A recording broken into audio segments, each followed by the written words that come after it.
माँ कालिका कालिका चैनल में आप सभी लोगों का स्वागत है। मैं माता रानी से यही विनती प्रार्थना करती हूँ कि आप लोग जहाँ भी रहें खुशहाल रहें। माता रानी की कृपा आप लोगों पे सदा बनी रहे। तो आज मैं इस विषय पे आप लोगों को ज्ञान देने वाली हूँ कि जो माता या देवता का जो कोई भी पूजा पाठ करता है तो दीपक जलाता है, तो दीपक में क्या सावधानियाँ रखनी चाहिए। तो जय माता की, आप लोग सब लोग बोल दो जय माता की, जय माँ कालिका। और मैं ये कह रही हूँ कि आप लोग ध्यान से अगर सुनेंगे समझेंगे तो आप लोग ज़्यादा अच्छे से कर पाएंगे और लाभ उठा पाएंगे, क्योंकि उल्टा सीधा करने से कोई लाभ नहीं मिलता और परेशानी बढ़ती है। तो बहुत सारे बच्चे हैं, बच्चियां हैं, बहुत लोग हैं कि जो उन लोगों को सही से मालूम नहीं है और ज्ञान नहीं है कि क्या करना चाहिए क्या नहीं, तो पूजा पाठ करते हैं उसका फल नहीं मिलता और परेशानी अलग से बढ़ जाती है। तो मैं इसी विषय पर आप लोगों को ज्ञान देने वाली हूँ। आप लोग कृपया ध्यान से सुनिए और जैसे मैं बताती हूँ वैसे आप करेंगे तो आप लोग को बहुत अच्छा लाभ मिलेगा।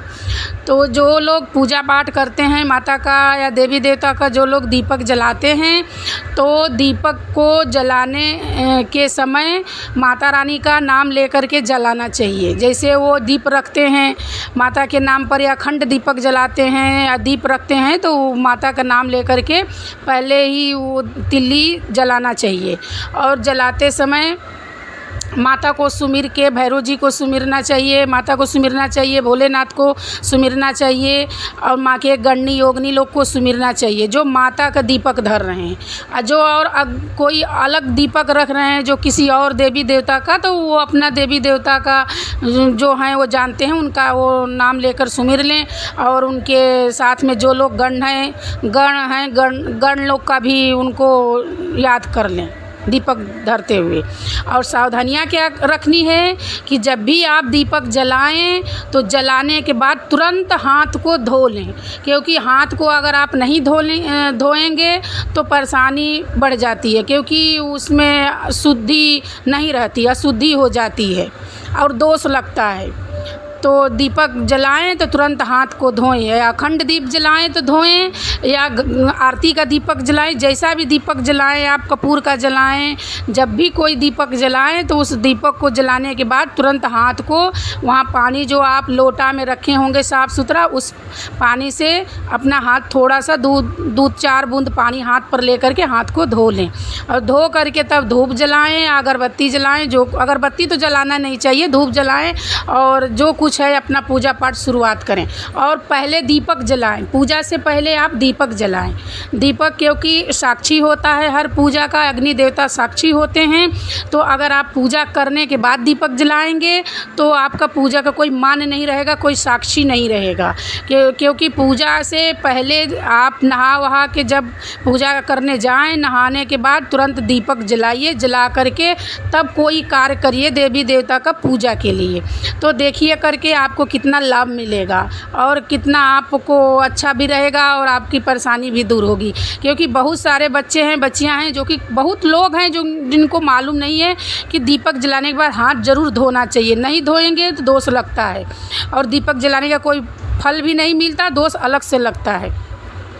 ऐसा करना चाहिए। और दूसरी बात कि आप अगर अखंड दीप जला रहे हैं तो दीप का ध्यान रखिए कि वो दीप बूझने ना पाए।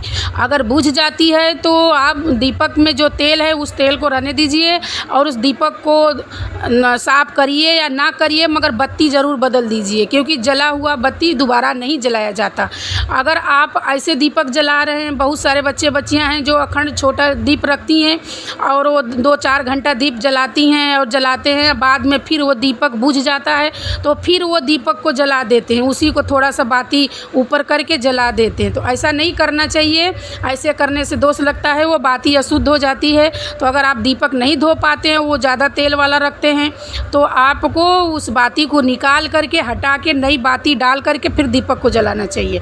और दूसरी बात कि एक दीपक आप स्थापित करिए अपने उस देवी देवता के नाम से और दूसरा दीपक जला करके आप आरती करिए, पूजा करिए और वो दीपक दीपक आप उस मंदिर में रख दीजिए, या तुलसी जी हों तो तुलसी जी की यहाँ रख दीजिए। ऐसा करिए, ऐसा करने के बाद आप पूजा करेंगे तो आपको अच्छा लाभ मिलेगा और फल भी अच्छा मिलेगा। पता चले कि आप पूजा कितनों कर रहे हो, अच्छे तरीके से ज्ञान नहीं है तो करने का कोई मतलब नहीं होता और कुछ फल भी नहीं मिलता। तो बच्चे बच्चियाँ बोलने लगते हैं हम तो इतना पूजा करते हैं, इतना सब कुछ करते हैं, हमको फल नहीं मिलता। तो छोटी छोटी गलतियाँ जो है बच्चे बच्चियाँ कर देते हैं, लोग कर देते हैं, इसके लिए उनको फल नहीं मिलता और पूजा करने का कोई मतलब नहीं होता, क्योंकि देवी देवता रुष्ट हो जाते हैं। तो छोटी छोटी सावधानियाँ हैं वो रखनी चाहिए, बरतनी चाहिए सावधानियाँ, और अच्छे से पूजा पाठ करना चाहिए। पूजा करने से नकारात्मक दूर होती है, अच्छी ऊर्जा आती है। तो अगर आप अच्छे से नहीं करेंगे तो कोई मतलब नहीं है, नकारात्मक वैसे ही रह जाएगी और अच्छा फल भी नहीं मिलेगा। तो आप अच्छे से करिए। मेरा उद्देश्य यही है कि आप लोगों को मैं अच्छी ज्ञान दूँ और जो कुछ है आप लोग आगे बढ़ो, आप लोगों का कष्ट दूर हो। अगर आपको मेरा बताया हुआ ज्ञान अच्छा लगता है तो आप सब्सक्राइब कीजिए और बेल आइकन बटन को भी दबाइए, और मेरे कमेंट बॉक्स में आप जय माता कालिका भी लिख दीजिए, क्योंकि अगर आप लिखेंगे तो आप पर माँ की कृपा भी बनी रहेगी। क्योंकि जो कुछ है राय भी आप अपना लिखेंगे जो कुछ भी, तो मैं उस का हल करने का पूरी कोशिश करूँगी। और अगर आपको कॉल करना होगा तो आप 9 बजे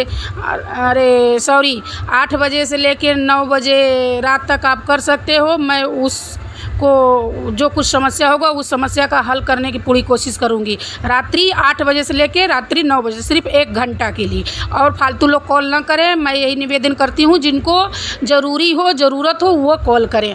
और एक बात और बोल रही हूँ कि अगर किसी को कोई साधना सीखना हो या कोई भी ज्ञान चाहिए, आप कांटेक्ट कर सकते हो मेरे नंबर पर। मैं ज्ञान दे सकती हूँ और साधना भी सिखा सकती हूँ।